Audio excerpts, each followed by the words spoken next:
Catherine Regaud, and I'm the curator of DIVA, the Museum of Diamonds, Jewellery and Silver in Antwerp.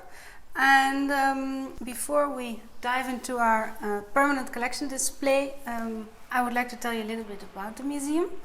It opened not so long ago, in May 2018, as a merge of the former Diamond and Silver Museum in Antwerp. And at the moment we're standing actually in the city center of Antwerp, next to the Grote Markt, the big square.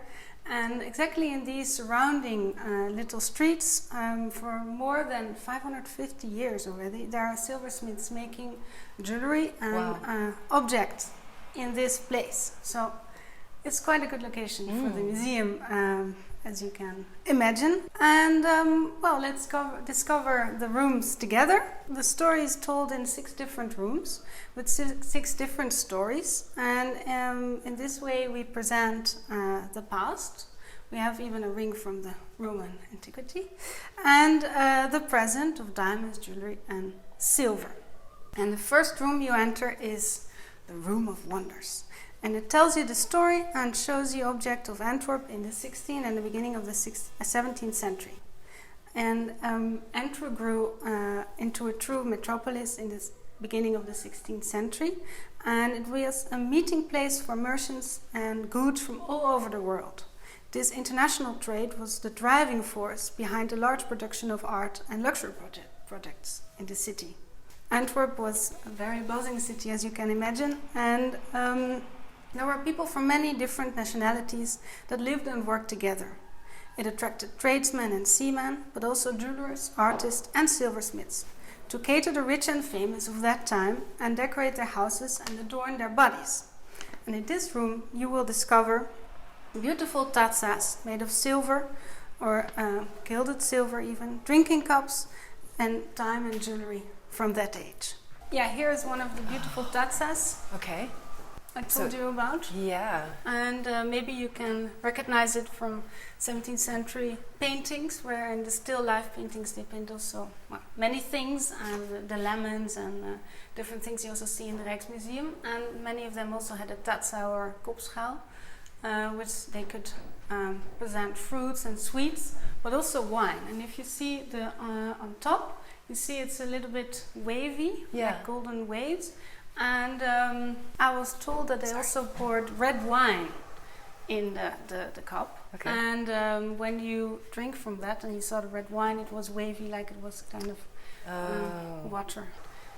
So I said Room of Wonders. So it comes from the Kunst- und Wunderkammern, which are very famous also here in Antwerp. Rooms of wonder, cabinets of curiosity. They were very popular in Antwerp in the 16th century.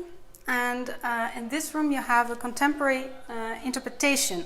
And this peacock is by bygone.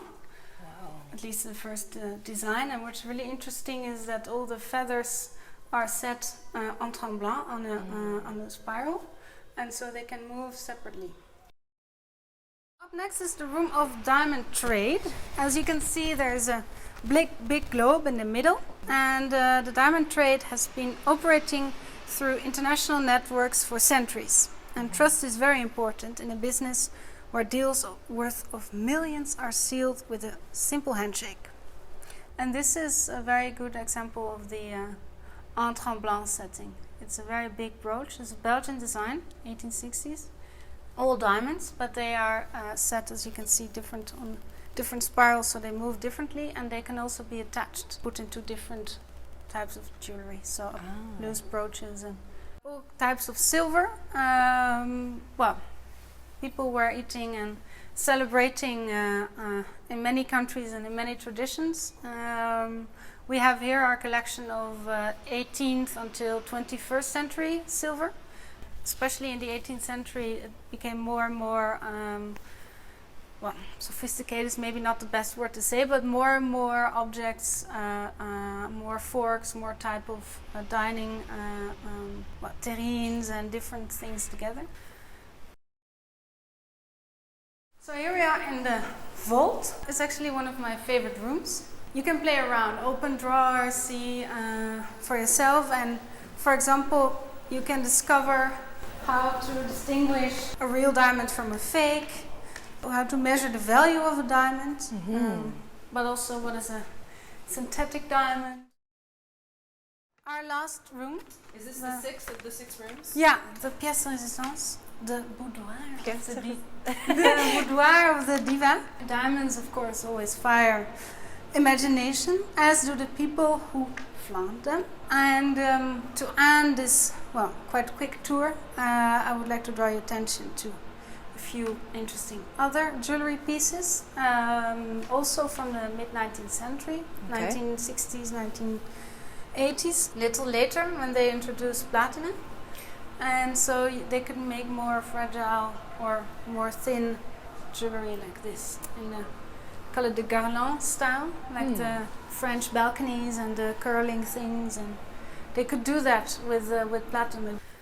Wow. A little sneak peek, and there's much more to see. So I invite you all to come to DIVA, or at least have a look at our virtual tour. You can walk through the exhibition virtually online.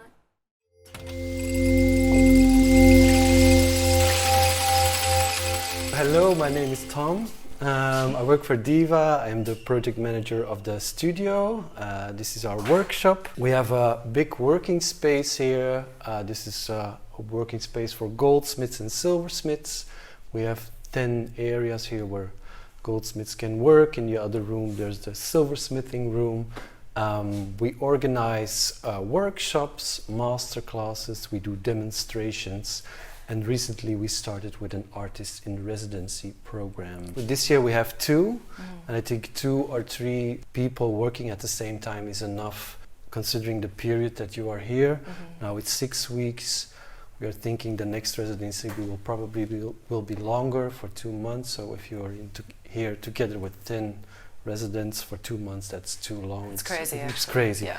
So we prefer 2 or 3. 1 is maybe a little bit lonely.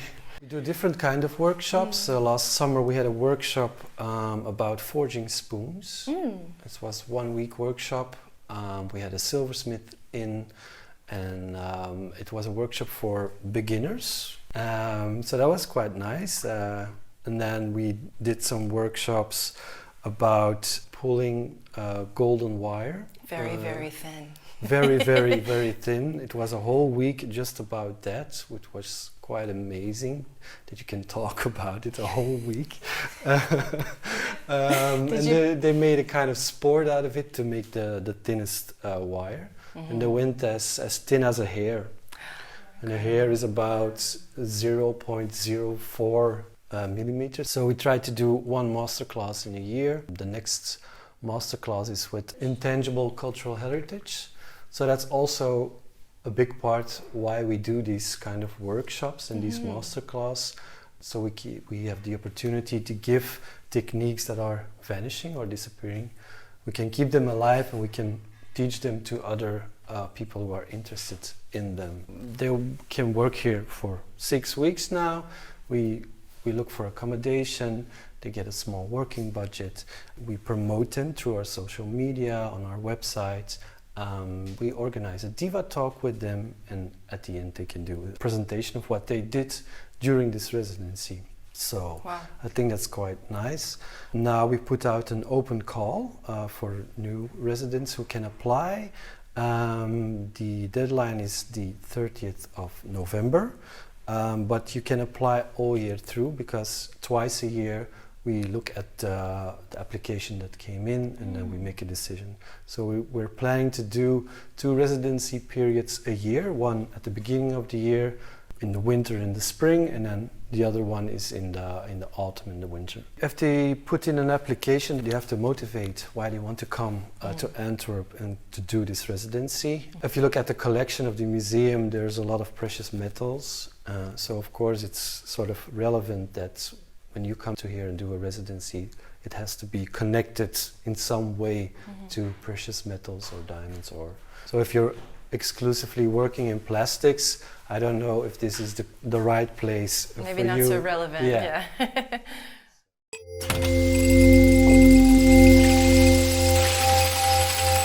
So my name is Anna. I'm the librarian in this beautiful museum, and I'm very happy to welcome you in our treasure trove of books. So welcome in DIVA's library. So I'll take you down in the stacks in a minute, but here you are in the reading room. It's empty now because we're closed today. Yeah. But our library is a reference library. It's specialized in the themes of DIVA, obviously. Okay. So silver, jewellery, diamonds. Yes. But we have a lot more because researchers, students of the jewellery schools, I welcome them to come here and explore not only the information but especially also to have some inspiration from older jewellery, from our archives, our older books, but also we try to keep updated. Well, we keep updated because we buy every publication in the field of jewellery. We have to because we are a very specialized library. Yeah. So we want to have everything, and we are also very unique here in Belgium because there's no other school or university that has such a big reference library. So I always like to show off with we have 23,000 books downstairs. I'll take you down. It will be a nice little tour. We also have subscriptions to the magazines, which you obviously all know. We have Current Obsession, of course, Autor. Now we also took a subscription to this magazine on paper. I'm still a fan of paper and books. Yeah. Although it's a digital magazine, of course. The library goes back to 1935, so we have a lot of older books as well. But now the challenge is to fill the gap on jewellery because we are a fusion, let's say, from silver museum and diamond. So jewellery is like the connecting factor, the link.